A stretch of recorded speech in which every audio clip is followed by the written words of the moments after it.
మేడ్చల్ మల్కాజ్గిరి జిల్లా వ్యాప్తంగా బీఆర్ఎస్ శ్రేణుల నిరసనలు మిన్నంటాయి. షామీర్పేట మండలం అలియాబాద్ క్రాస్ రోడ్లో సీఎం రేవంత్ రెడ్డి దిష్టిబొమ్మను బీఆర్ఎస్ నేతలు దహనం చేశారు.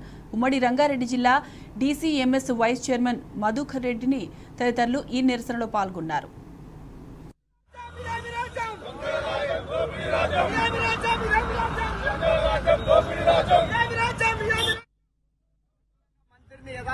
మాజీ మంత్రిని యథావిధిగా మరి అసెంబ్లీలోకి బేషరతుగా తీసుకోవాలి. మరి ఆయన మాట్లాడిన మాటలు మరి అందరూ తెలంగాణ యావత్ మొత్తం చూశారు.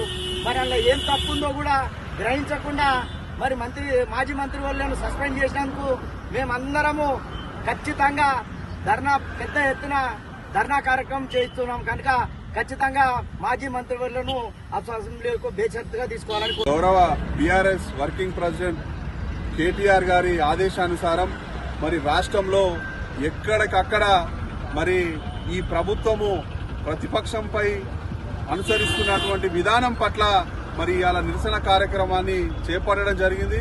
మా ఉద్యమకారుడు మరి తెలంగాణ ఆ రోజు కేసీఆర్ వెంట నడిచి మరి తెలంగాణ కోసం ప్రాణాలకు కూడా లెక్క చేయకుండా పోరాడినటువంటి మాజీ మంత్రివర్యులు మరి జగదీష్ రెడ్డి గారిని అకారణంగా అసెంబ్లీలో మరి వాయిస్ మాట్లాడుతుండూ ఆ గొంతు నొక్కే కార్యక్రమంలో భాగంగానే మరి సస్పెండ్ చేయడం చాలా హేయమైన చర్యగా భావించి ఇలా తెలంగాణ సమాజం అంతా ఎక్కడికక్కడ లేచి మరి మా తెలంగాణ బిడ్డ అసెంబ్లీలో ఉండాలి అని చెప్పి మరి జగదీష్ రెడ్డి గారికి మద్దతు పలకడం